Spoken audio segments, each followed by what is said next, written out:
One of the brightest jewels in the Carpinteria's park system is Tar Pits Park. It's centered right in the middle of our community.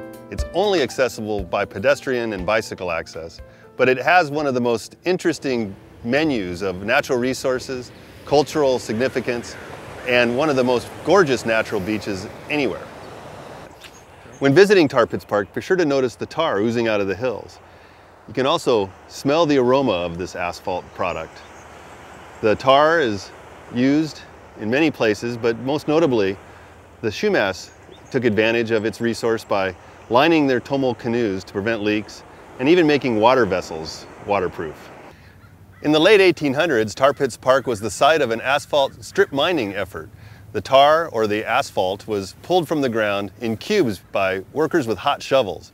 They would load it onto horse-drawn wagons and export it to places as far north as San Francisco to pave the streets. After the strip mine was fully used, it became an area where locals would bring their trash to burn. Can you imagine, in such a beautiful place, the utility was seen as a place to bring your trash? Today, the trash dump is long since gone, and this is one of the Carpinteria area's most beautiful natural parks. After the property was used as a burn dump, a lot of Tar Pits Park was used for agricultural purposes, especially the flatlands, and they would have been plowed seasonally and dry farmed. Tar Pits Park used to be owned by a major oil company, but in 1987 they turned it over to the city of Carpinteria for a public park as part of an oil and gas installation project. Today, it features a beautiful coastal meadow, which is a rare resource in any coastal community. A favorite thing to do in Tar Pits Park in the springtime is come to watch the gray whale migration. The whales move up the Pacific coast and come close to shore. Often you can see a mom and its calf as they meander their way back to the feeding grounds in the North Pacific.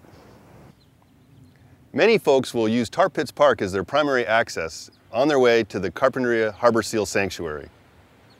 In the western end of Tar Pits Park is an area known as Higgins Springs. Here we have a stand of Juncus textilis, which was used by the Shumash for their basket making efforts.